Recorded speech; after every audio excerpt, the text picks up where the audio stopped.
Armchair commanders, we call the shots. From our living room thrones where the action's hot.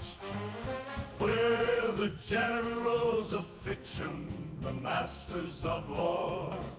In silver screen battles with buttered popcorn. Armchair commanders, armchair commanders.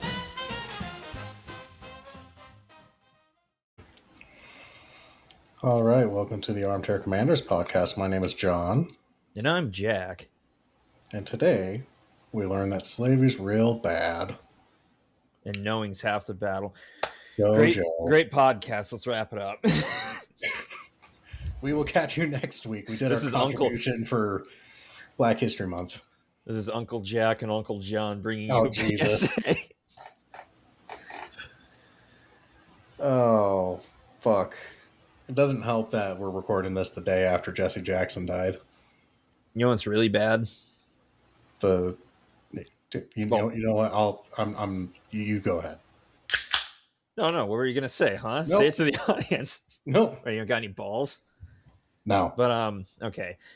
Well, the bad thing is, other than slavery, I picked grape soda for this without thinking of the connotations. But I love grape soda, so I'm gonna drink it.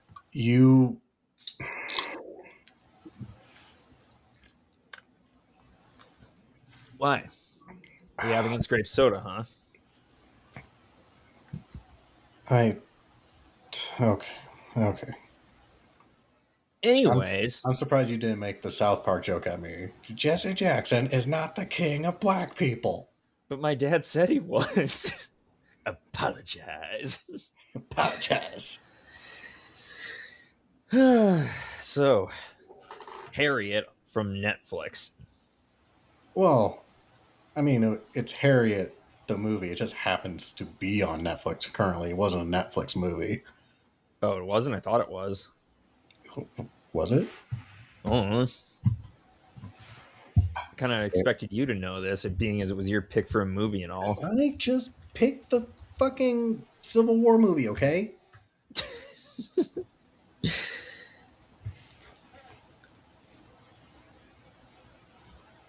No, just a bunch of random production companies. Not Netflix proper.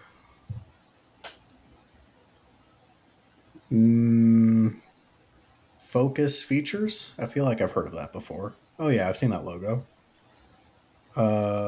Focus Features LLC is an American independent film production and distribution company. It is owned by Comcast and Universal. So technically a Peacock product.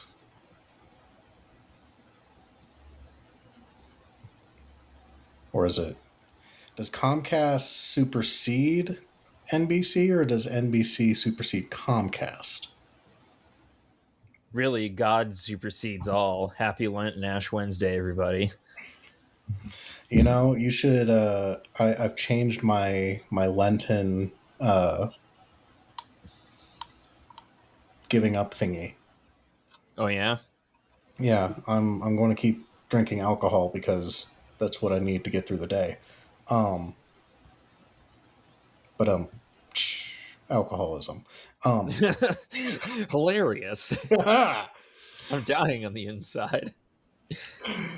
No, I've had a really unhealthy habit of drinking like an absurd amount of energy drinks as of late. So I'm giving up energy drinks for Lent. Just going to be my caffeine intake's going to solely be coffee and tea. So interesting. Can't wait for the fucking headaches to come. You know what? I could be cheat. I could do my annual. I gave up religion for Lent, but I could say I gave up coffee for Lent. But I don't drink coffee. I don't really like it. I was, don't get me wrong, gonna give up alcohol for Lent, but I had an opened bottle of wine from the Mardi Gras party this weekend, and I thought, well, it'd just be a shame to let it go bad, so I chugged it. And now you have grape soda. Also, I went to a Mardi Gras party this weekend, and I made my world famous jambalaya, and boy, was it a hit! Your world famous jambalaya, Jack, the native from Pierre, South Dakota. Well, I wouldn't say world famous, but I'm the most important person in the world, and it's famous to me. That's fair. Anyways, slavery's bad. Mm-hmm. But I wasn't done. Also, Oh my god, I'll make it for you if and when you come out here. is that a promise or a threat? It could be either or. All right. Always looking for another reason to have diarrhea. Anyway, the movie. Yeah. Yeah.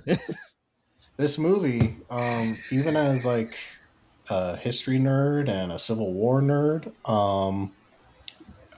I learned something today, guys. Um, I learned something. At first, Harriet Tubman's like visions and stuff, I was like, oh, this is like a weird filmmaking choice, and like it's kind of odd that we're like, I was like, Harriet Tubman's already an impressive person already. Like, why do we need to make her like this like clairvoyant type individual? Well, apparently that happened in real life. Like, she actually did get hit in the head and started like having uh like these visions more or less, and because she was a religious individual, she just prescribed Roll them with as it. being messages from God. So what I thought was just like a weird aesthetic choice of the film was a real thing apparently. So I learned something new today. I think this film also demonstrates the absolute lack of actual African American history education, um, because I don't know what your experience like in South Dakota was, but like I did elementary school in California, so very diverse population out there, and then at the tail end of middle school and high school, I was in Iowa, um, and like Black History Month was always brought up. It was always like a part of the curriculum, but like for the longest time, I just knew Harriet Tubman was, yeah, Underground Railroad helped slaves escape, and that was it. And like this movie perfectly demonstrates like just how much more there is to this human being than just, yeah, Underground Railroad. And I think that's kind of, at least from my experience, kind of, it's like, yeah, we're acknowledging this month and like here are the big names, but we're actually not like truly learning, if that makes sense. Yeah.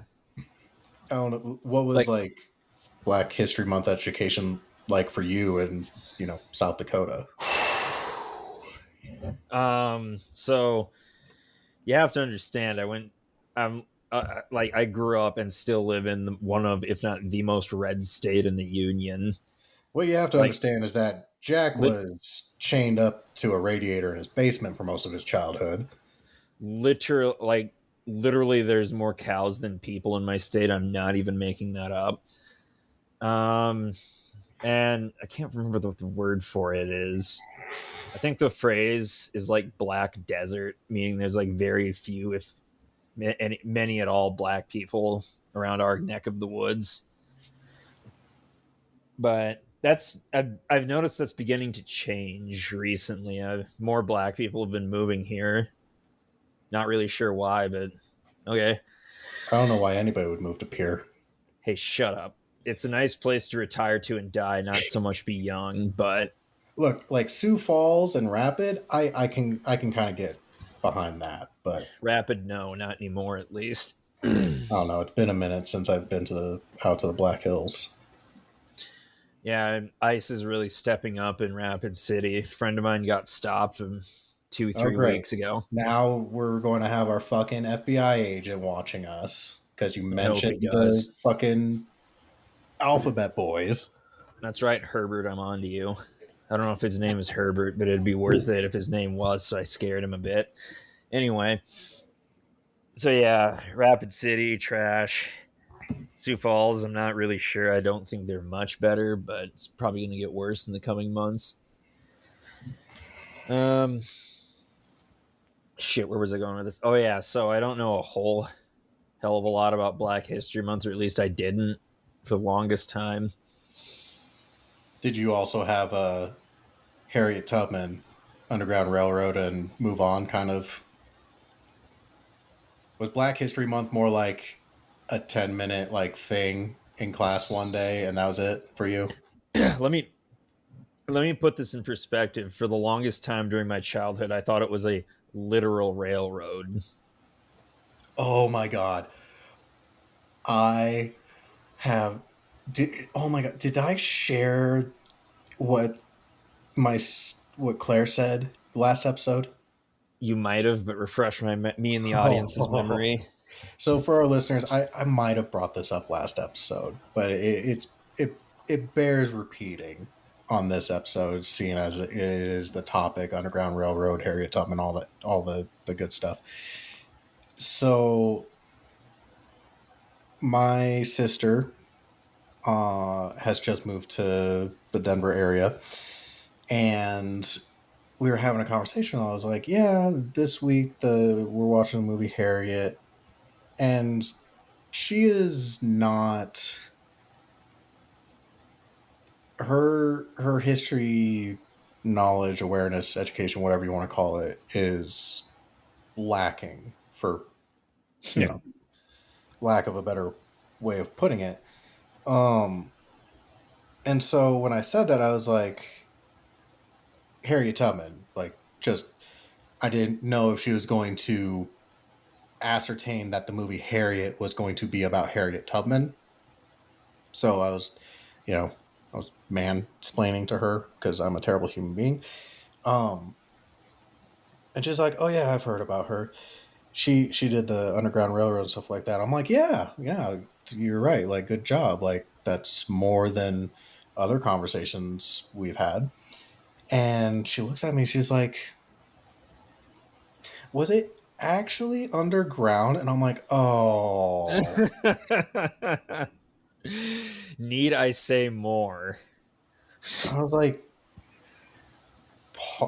sometimes parts of it, like, like a basement here and there, but no, it wasn't like a subway.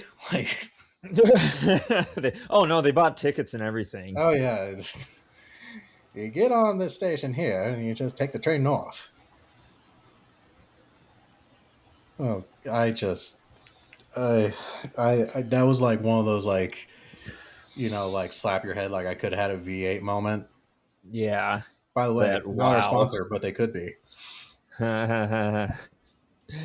We'll get that sweet, sweet advertisement money eventually. Well, not when we get deported because you had to go talk shit on ice. So, Oh, fuck them.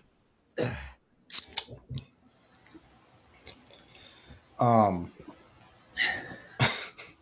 so what did you think of this movie? I liked it. And like you, I had a similar experience where it was like explaining her visions, and I was like, fuck you. And then I looked it up later. I'm like, oh, that's fucking real. What? Why don't we treat Harriet Tubman like Joan of Arc? And just the some of the scenes with her like predicting the slave catcher's movements may have been exaggerated for film, but it's whatever.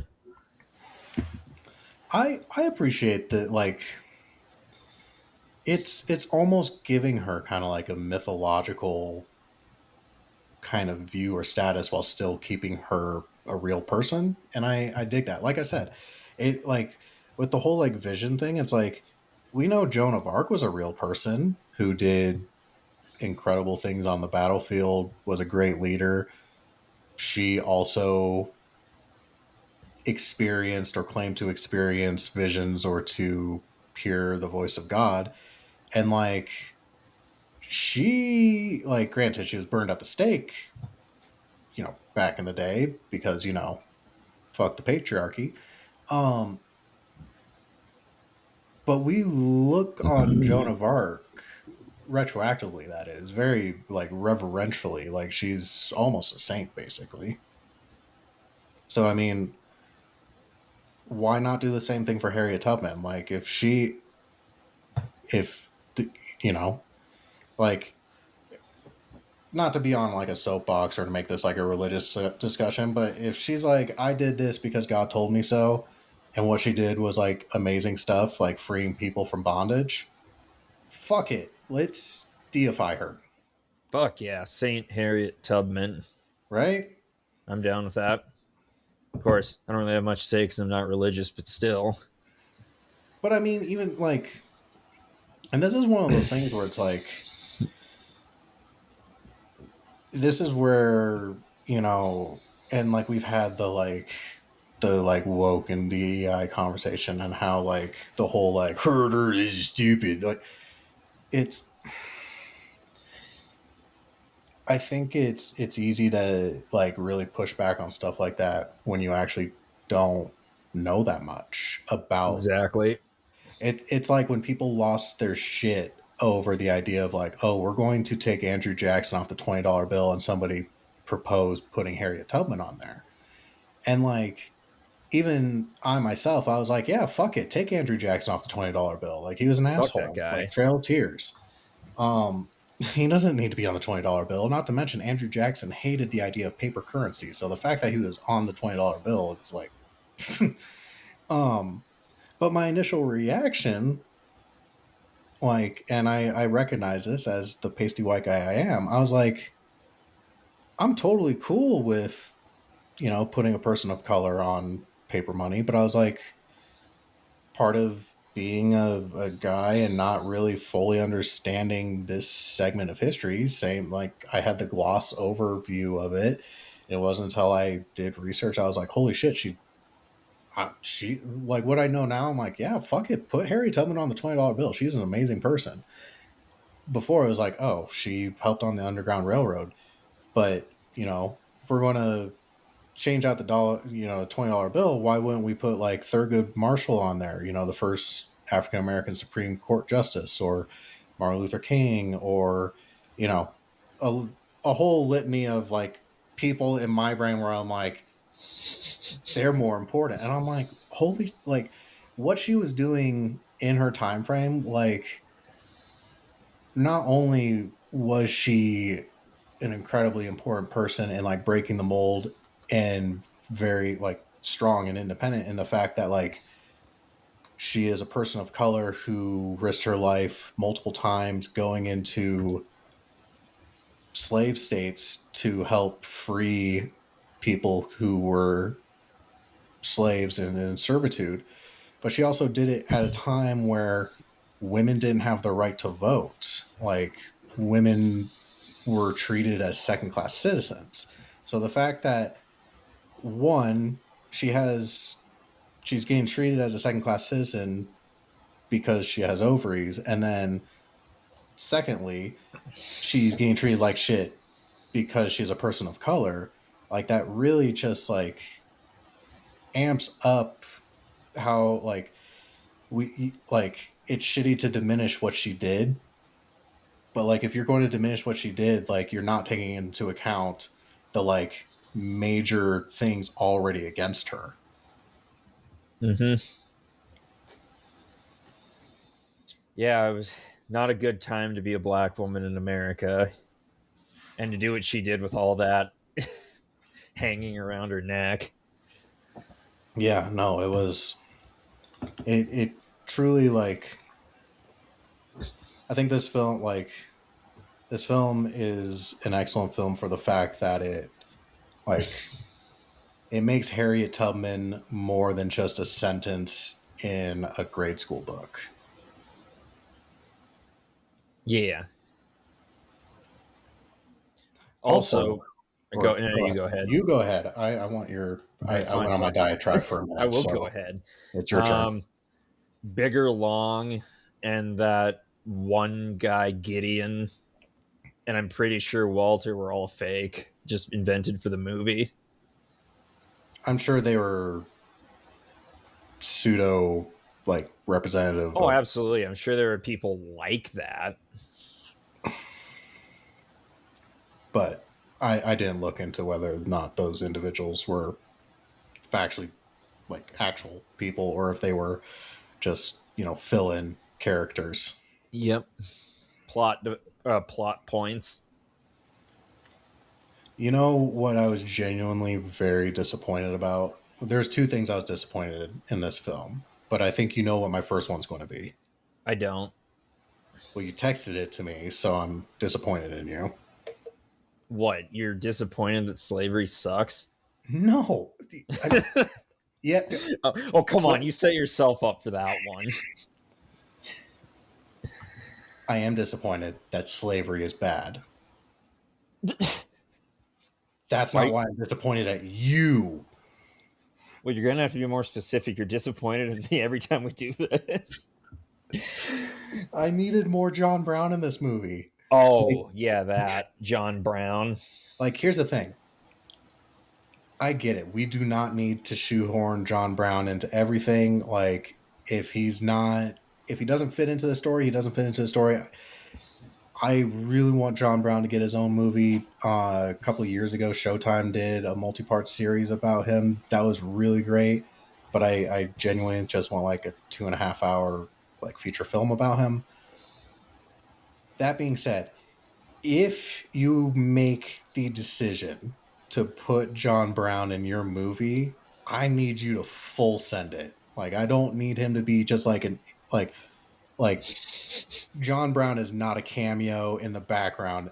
Like, no, I want to see him chopping people's heads off with his fucking broadsword. Fuck yeah. On top of that, something I didn't know and also learned because I started researching and whatnot because of this film, Harriet Tubman helped with the Harper's Ferry raid. Yeah, I read Why about was that that. not in this movie? Why is there not a like her talking to John Brown and fucking, oh, that could have been such a great part of this movie. No, they ran out of time. I Like, know, I know. This was very much a Underground Railroad focus slash like Marvel Avengers origin story type film. Harriet 2. Harriet 2, slave harder. Ah! This time it's personal. Except most of this film felt very personal. I think it did a very good job of showing it's like it showed the evil of slavery and the mindset of a lot of individuals who practiced slavery back in that particular time period without. Something I was thinking about was like it didn't like actually show the like violent part of slavery. It was just like, here's a lot of the N word and here's me like treating you like absolute shit.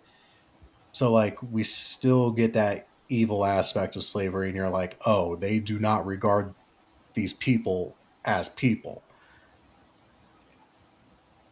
And on the counter to that, I kept thinking about the movie Django Unchained, where I was like, that's a film that shows both the mindset and the evilness of like you are property aspect of slavery, and it showed the violent nature of it, like whipping and all that stuff. But the thing Yeah, I the was dehumanization. yeah, but the thing I was thinking about with Django Unchained versus like this film is that Django Unchained at times made it almost seem like cartoonishly evil, where you're like, okay, this is just kind of over the top. Versus Harriet, it's like he says a lot. The fuck, what was his name? Brodus, uh, young Brodus the Gideon. young Gideon. Yeah, he he says all these terrible things that are very much similar to what like Leonardo DiCaprio's character says in Django Unchained. But because we don't see the like, I don't know, because we don't see Jamie Foxx, blowing up a house with dynamite, it actually feels more real. Like it's not like a Quentin Tarantino performative thing. Like, oh, he's going for an Oscar type deal, you know? Right. Like, Yeah. like the malevolence and the hatred felt real in this film.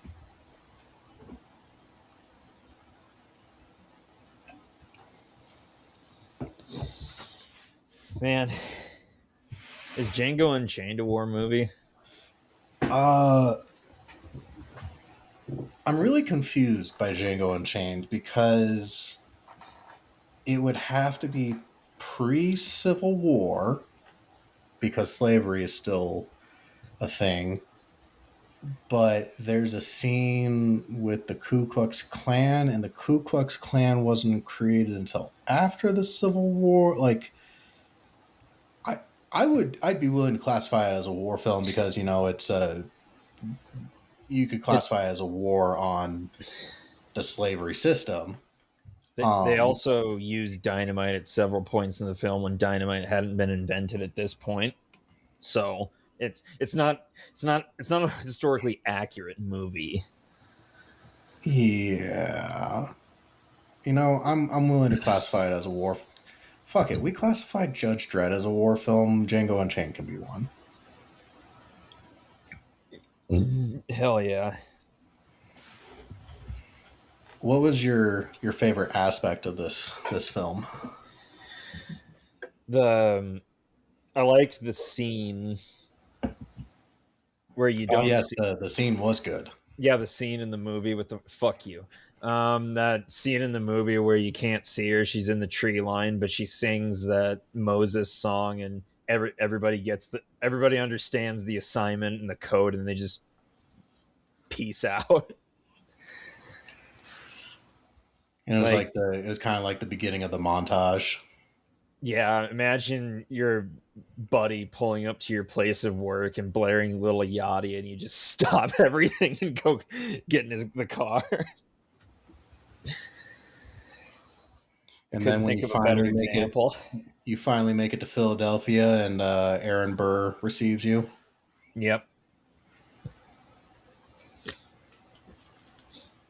I need him in more movies too. Just sending a text from Harriet Tubman. We outside. We going or not? Yeah, lol. How many movies is it's Leslie Odom Jr., right? I don't know, Yeah, man. yeah, yeah. Leslie Odom Jr. He played Aaron Burr in the original cast of Hamilton, and he played the safe house primary person in Philadelphia. See what else he's in. Huh. He was also in the movie Red Tails, which is about the Tuskegee Airmen, and The Exorcist Believer. He has a lot of like TV credits.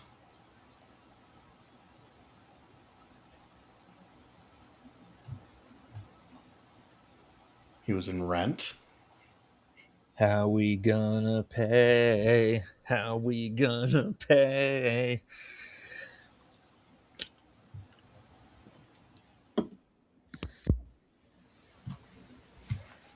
All right. Well, anywho, what was your least favorite aspect of this film? The slavery.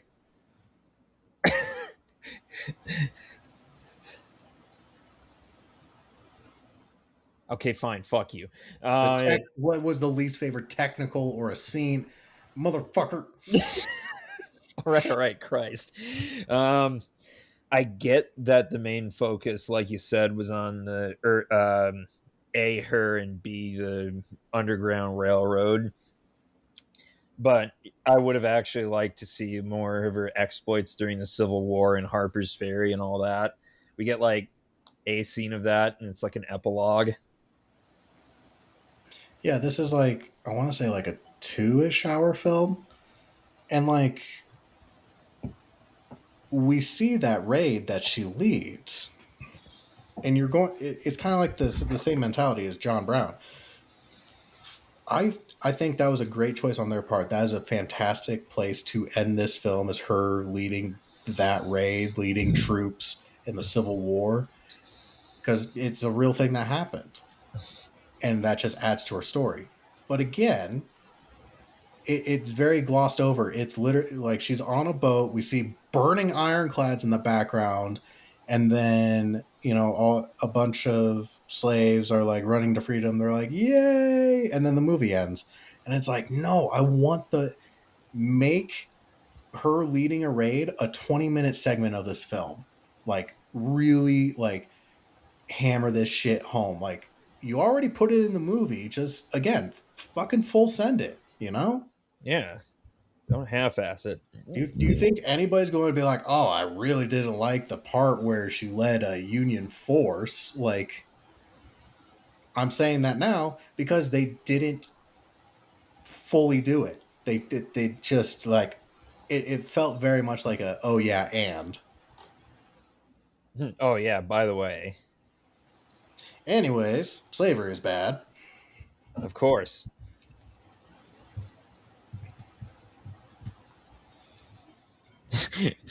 How many times have we been paid to say that so far? I don't. Slavery's bad. Yes, it is, John. I don't have the ability to apologize to Jesse Jackson anymore. Okay, so this is the best we can do. You can apologize to Barack Obama. In fact, go do that. Okay. Well, can you think of? Should I give my Obama statue a kiss on the cheek? Maybe. No. Did you know Never. I have one of those? You have an Obama statue? When? Hold on. Stand by. Get the fuck out. Oh, wow. He literally did get the fuck out. Just you and me now, audience. I'm so alone. There's nobody here beside me. Where in the fuck? Go ahead. Tell our listeners what's going on here. What the fuck? He just left the room for a bit and came back with what appears to be a silvery statue, a silvery bust of a Barack Obama. A life-size bust, mind you, of... Life-size? What the hell is that made of? I think it's like a plaster on the inside. Okay, it looked metallic on the outside, but you turned it over. It's just plaster. I should have known it wasn't metal by the ease in which you carried that in.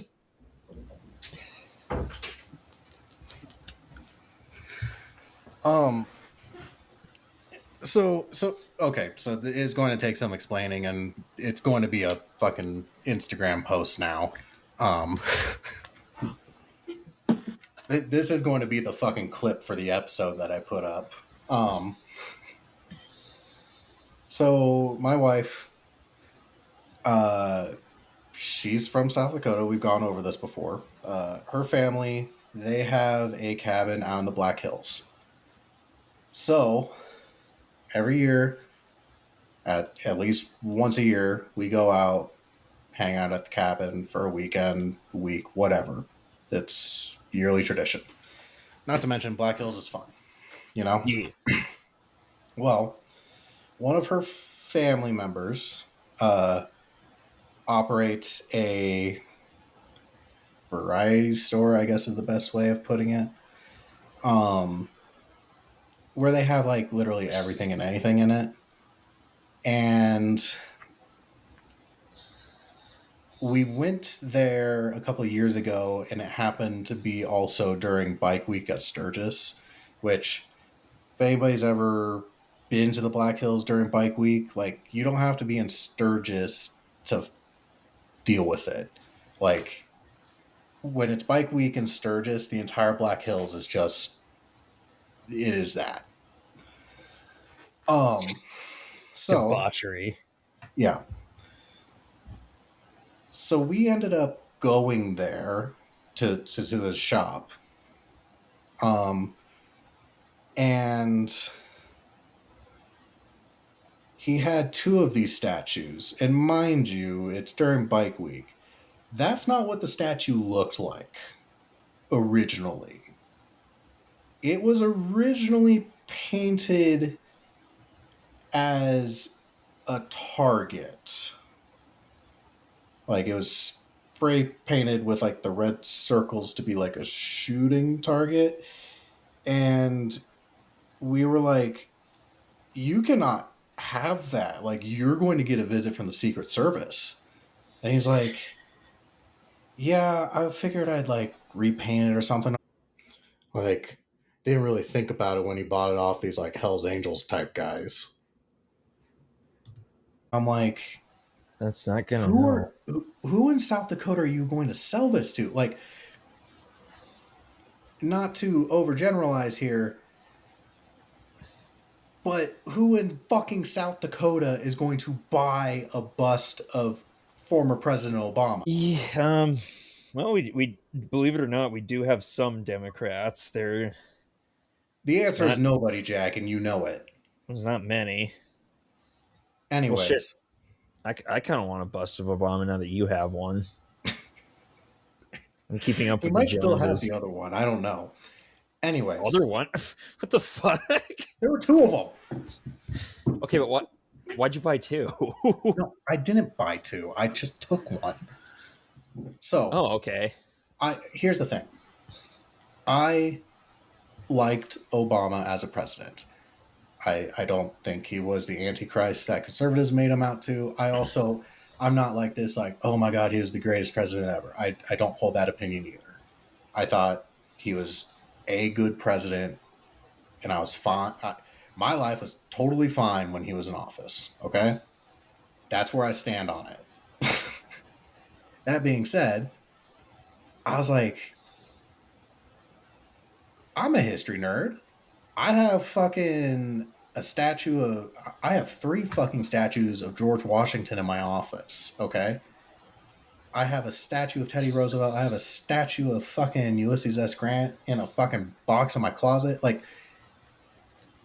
I was like, add it to the collection. You know, it's not every day you can get a fucking life size bust of Obama or any president for that matter for free. Um, so took it, repainted it, and yeah, now I have. I gotta find a place to put them in the new space now.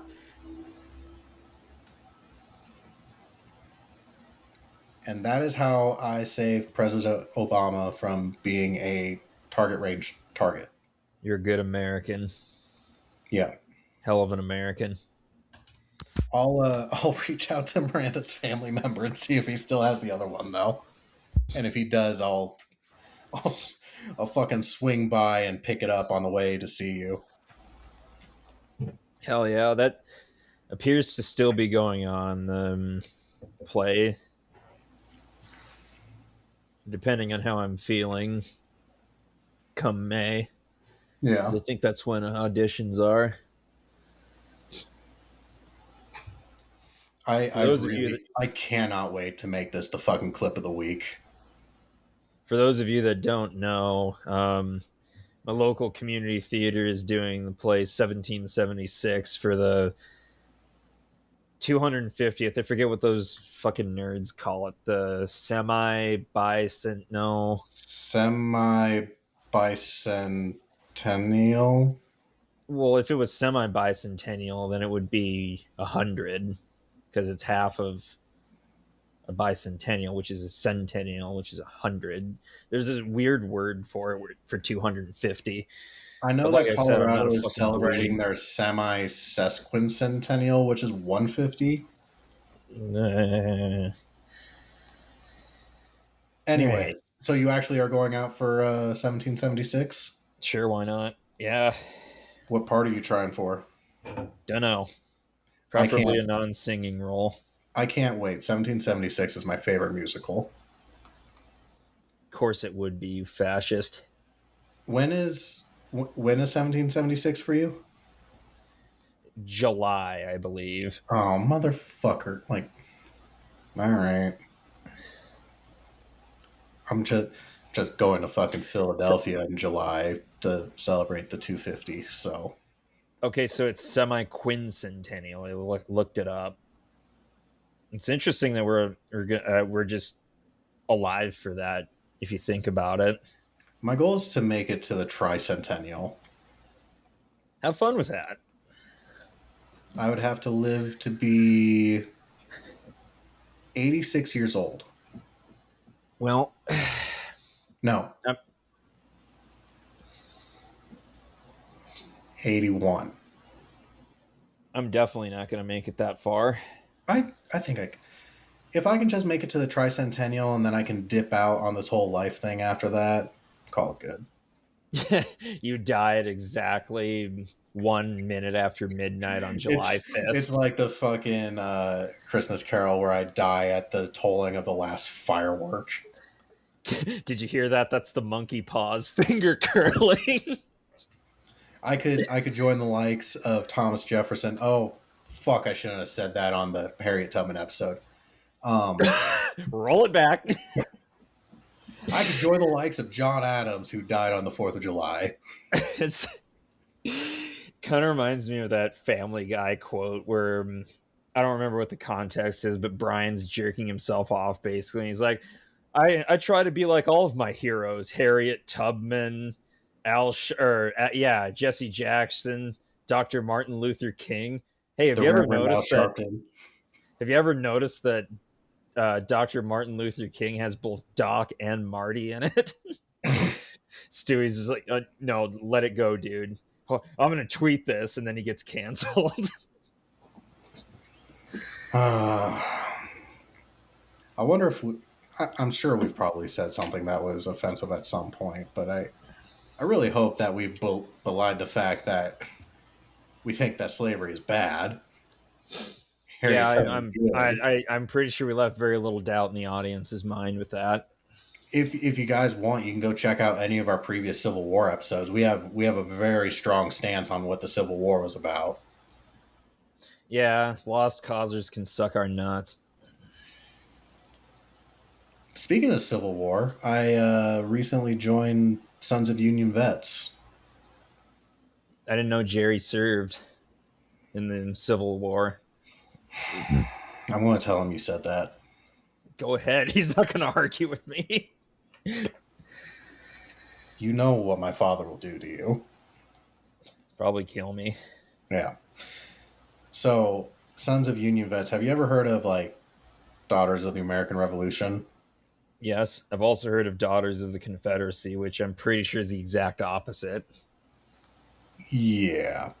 So, Sons of the Union Vets is the Union version of Daughters of the Confederacy. So, Sons of Union Vets, you have to provide that, like, a genealogy tree that links you to a Civil War veteran who fought in the Union Army in order to join the organization. And they do history type stuff, like they go and replace like headstones on Union veteran graves and stuff like that. And they do like fundraising and whatnot for like scholarships and stuff. But yes, I joined Sons of Union Vets because down with the South. Yeah, fuck the South. Oh, way down south in the land of traitors. Let me reiterate that. Fuck the Confederate South. I shan't throw stones at the modern South because they have made significant strides since then. And honestly, my state isn't much better in terms of rednecks and stupidity. Yeah.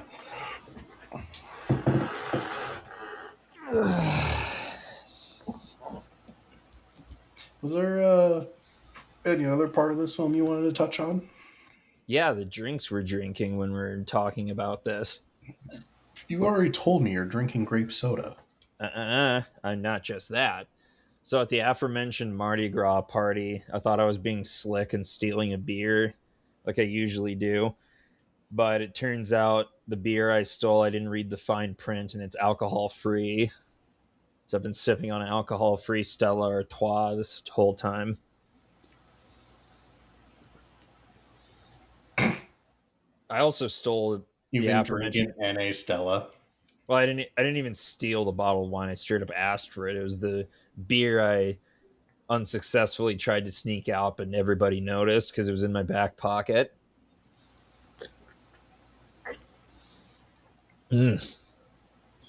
Still, it's not bad. What are you drinking? I got myself a case of Yingling. Yingling. I like Yeah, to say younglings. I don't know. It's all the fucking rage out here because it isn't, because they don't distribute it past a certain point. So if you're able to get a case of Yingling out here in Colorado, it's like, oh my god, it's Huh. fine. Yeah. I don't even know if that's available in South Dakota. So last time Papa Jerry came out to visit, I was like, hey, can you bring me a case of this? I want to try it. Well, I'll be dipped. That's weird that it's only distributed for a while, but I guess that's to create scarcity. It also, I know that there's like weird laws and like deals and partnerships and shit like that. Because there was a beer I used to drink all the time called Spotted Cow, is by New Glarus. And for a hot minute, the only place it was distributed was within the state of Wisconsin. Ah. So this distribution rights and laws and all that shit gets actually very complicated very quickly. You know that I don't know if I don't know if Miranda's told you, but one of her favorite beers, one of the few beers she likes is this brand from South Dakota simply called Beer. And Oh yeah. I've drank it several times on this podcast. It's just a white label with the words beer period on it. And it's a lager from, well, I can't remember what it's from, but it's like a South Dakota brewery in the Black Hills. Oh, you know what I miss? I miss some lion's paw from Fernson's. Ooh, yeah, that's a good one. That's what I drank when I was out turkey hunting a couple years back. Because that's another one I can't get out here because that's a South Dakota brew. Yeah, Lion's Paw's good. But I'm sure you live in the hipster state, so I'm pretty sure your cup runneth over with craft beers.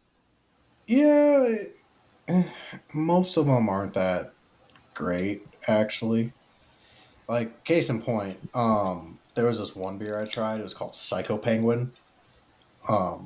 Amazing artwork. That's one thing. The fucking labels get me every time out here. I'm like, oh, that looks cool as shit. So Psycho Penguin has literally a psychotic penguin holding a knife on it. And I drank it, and it tasted like ass. And I bought probably like 3 6-packs of the stuff because I was like, I love the label. Penguins are my favorite animal. I'm like, I'm going to force myself to like this, and I just couldn't. Really? Yeah.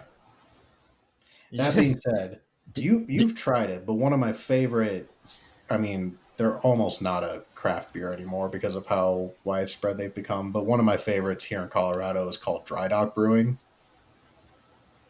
They make a really good apricot beer. I've never had an apricot beer, at least I don't remember. I definitely brought Dry Dock to your place at one point. Oh yeah, that was the night we got really fucked up. Or that might have been our friend's wedding that I brought that to. Again, nothing changes. Yeah, well. My God. What was I going to say? Oh, yeah, I've been on a pale lager kick recently. So refreshing ever since Egypt. Like, one of their biggest beer brands is a very drinkable, refreshing pale lager called Sankara Wait, or hold up. Sakara. Egypt has a beer brand? I know, right? I was Aren't surprised they too. aren't Yes, they they're a dry country? no, they're as my tour guide put it, they're moderate Muslims where they drink, yeah, and you can fast if you care enough. You can dance if you want to. So, but yeah, like we were driving through the streets of Luxor, I think, and we drove past an actual lingerie store with full of like mannequins with the product wearing the lingerie on them. We don't even have that in South Dakota. Or Yeah, at you have least to go to a gross store for that. you have to what? You have to go to one of those gross stores with the video arcades. Yeah, they have an entire um, liquor beer store chain over there called Drinkies. Daddy needs his drinky. I know, right? I sent one of the hotel guys there to get me some beer on one of my last nights, and he actually did it. And yes, I tipped him before you ask. All right. Well, But man, that was some good stuff. Also, they have a burger chain there called Truck Burger that unfortunately we didn't stay at, but I like to imagine it's American cuisine. so I think it's about time we picked our next movie. I know you wanted to do what was it, Alien or Predator? Predator. I'm totally cool doing Predator. That being said, Robert Duvall also died this week. Oh shit, that's right. So I think it is about as good a time as any if we're going to bust out Apocalypse Now. I'm surprised we didn't already do it, to be honest. But I think it was one of okay, those yeah. things that it was going to be like, if a guest wanted it, we were going to do it, but we just never got around to it. Apocalypse So, Now. Apocalypse Now for Robert Duvall. Yeah, Predator can wait. Alrighty. Coming up quick. But first, shall we put a rating on this? Oh yeah, we do that around here, don't we? Almost forgot, didn't you? You're lucky Uncle Jack has your back. Um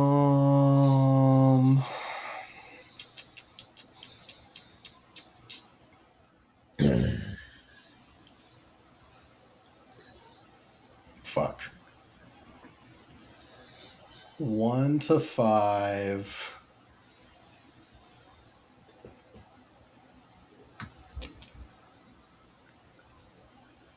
Man, I don't even know.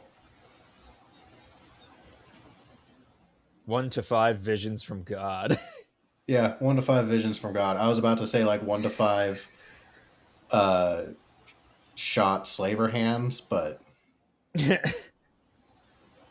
1 to 5 visions from God. 4 out of 5 visions from God. I think that's I also would give this 4 out of 5. I really, what takes it down is the fact that fuck the end scene, just make it 20 minutes long, full send it. It felt it was something I wanted to watch, and they kind of half-assed it when they did the rest of the film really well. Yeah, there was definitely pacing issues.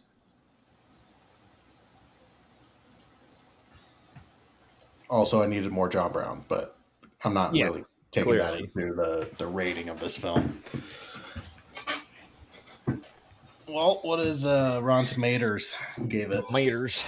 It Tomatoes. says 74% on the tomometer, okay, and 97% on the popcorn meter. So there's a bit of a disconnect here where the nose in the air critics didn't like it, but the audience went nuts for it. So I'm going to go with the audience on this one.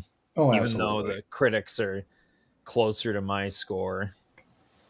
Yeah, I mean that's the thing though, is when we do it on a 1 to 5 scale, like our our variance is a lot bigger than the way Rotten Tomatoes does it. So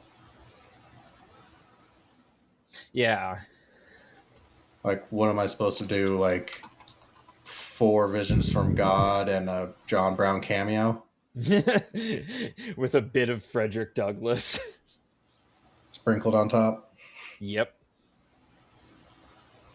All right, well that was Harriet. Very enjoyable film.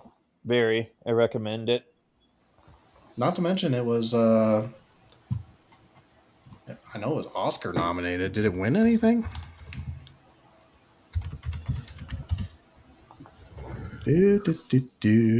No. It was it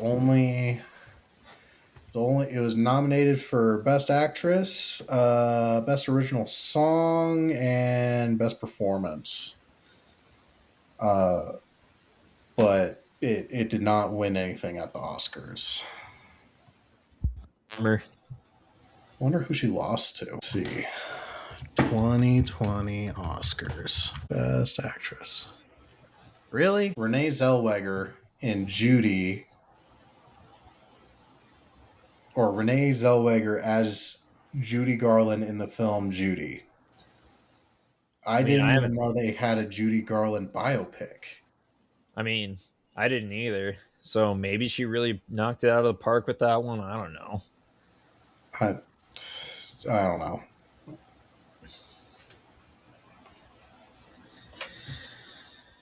Yeah. All right. I think that's a good place to call it. Yeah. If you enjoyed this episode, please leave a review. The stars do matter. If you want additional content from us, you can find us on all the places that internet's internet. Until next time, I've been John, And I'm Jack. and slavery is real bad. Real bad. Thanks for listening. Goodbye. Bye.